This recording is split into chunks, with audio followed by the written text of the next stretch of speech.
Over on the left-hand side here under the heading clients, there's add new clients, add new client. I'm going to add a new client here and I agree to the terms and conditions and I'll click save.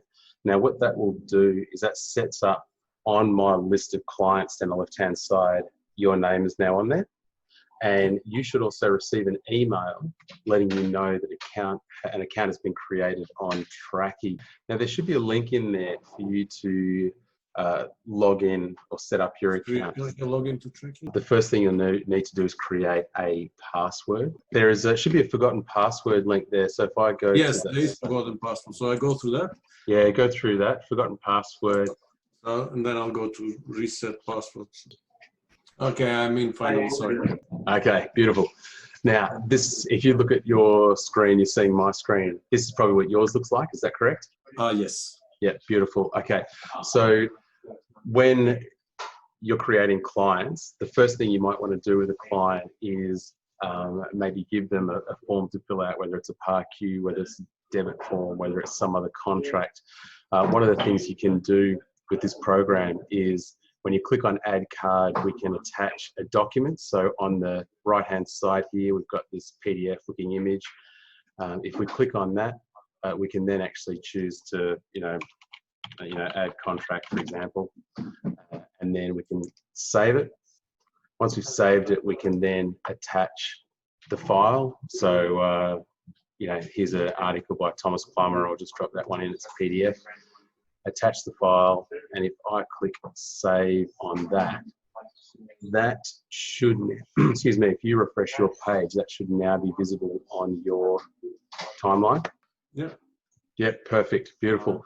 Now, so this is something that if you click on that, the article, you can then open that particular PDF in whatever program you wish to open it. So another thing that you can do with your clients is add images. So let's say you want to include some photos of, one of the things I've spoken about with other trainers is like before and after photos.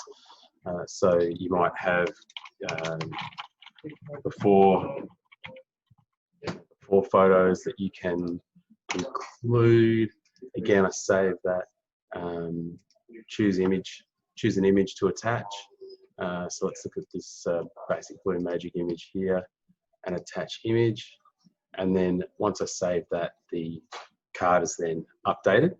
And you should, if you refresh your page, you'll be able to see that. Now you can add multiple images to a card. So if I go back in, for example, we've got the founders there, and attach that image and save. Then if the first thing you'll notice is there's a +1. It comes up over here. Now you might need to refresh your page to see that. The +1 image is indicates that there's more than one image on that card, and when you click on the image, you can see the card with the two images on it there. Okay. Another type of card that you might want to add to a profile is a combination of the two. This is a text and image card. Now, if I save that one, I now have the ability to, let's grab some stuff here. Copy that, get it across, and you can paste it in there. So we've got some data in there for, about whatever particular session was going on. Maybe they took part in an event, you want to provide some training, you want to provide details of the training, and then attach an image of the training that actually took place. Attach that, and there you go. You end up with a card that's got both the image and text on it. Now the last two here are interesting. So if this first one here is a text card. So let's say you just want to include information about a session, let's say session details. What you can then do is then just add the text to that particular session. Okay, there's no image or anything else. If I save that, then you've got the details there. The final card type that I'll show you is this one here with the lock in it. Now this one doesn't show on my screen. Yeah, exactly right. Yeah, you're bang on the money. So if I do the same thing, if I call this a private card and save that, and then again attach that same information in No. here. Sorry, Dennis. What I was saying, I don't have that one on mine. I have only 4 options there. All of that they described, but there is no link to the last one. Yeah, okay, and I'll tell you exactly why right now. So if I move to my timeline here over on the right, I click on my list and I go to add a card.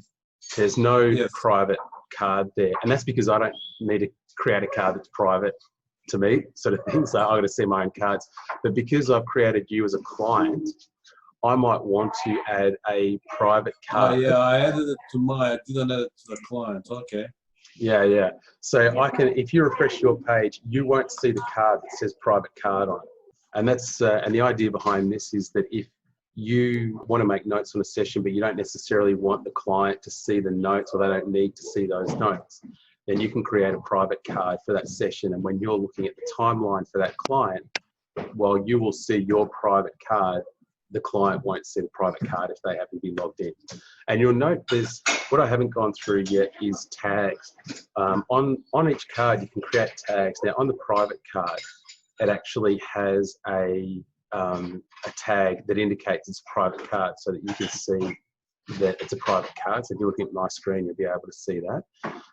What you can do, if I was to edit this one here, I can actually add any sort of tag. I can create tags, and you can create tags and add these to the profile. If I save that, you now have this card is moved to the top because we've sorted by last edited at the top, and it's got the FitRec tag on there.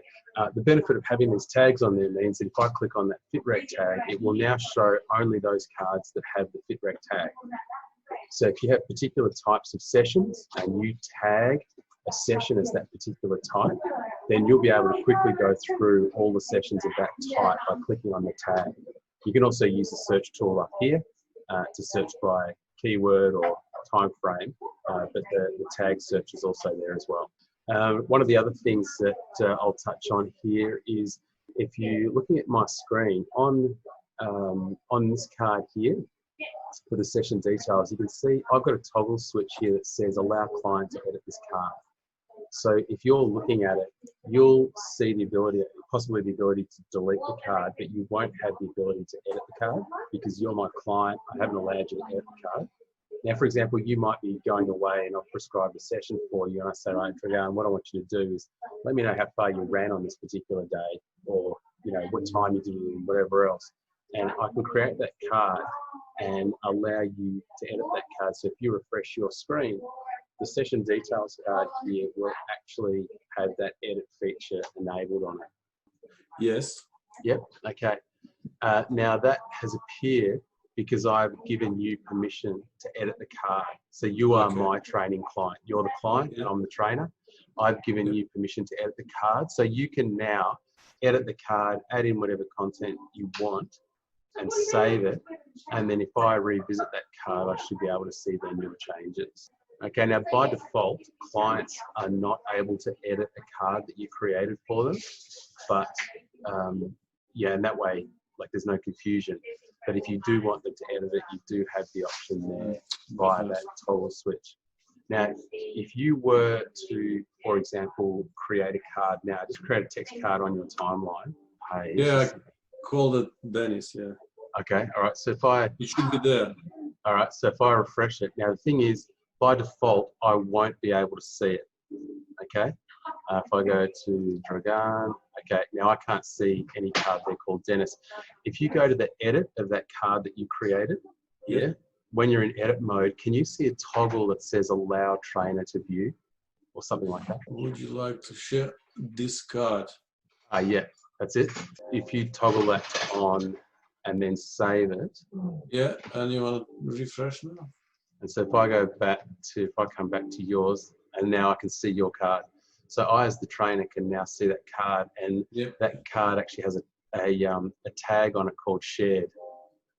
All right. So if your client wants to record a session or take a photo of their meal that they had and they want to share it with you, then they need to set that card to be visible to you. Otherwise, their cards are just private to them.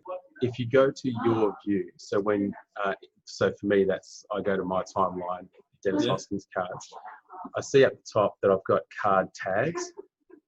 So in these card tags, I can create, whatever tags I want that can then be added to any sort of card I create.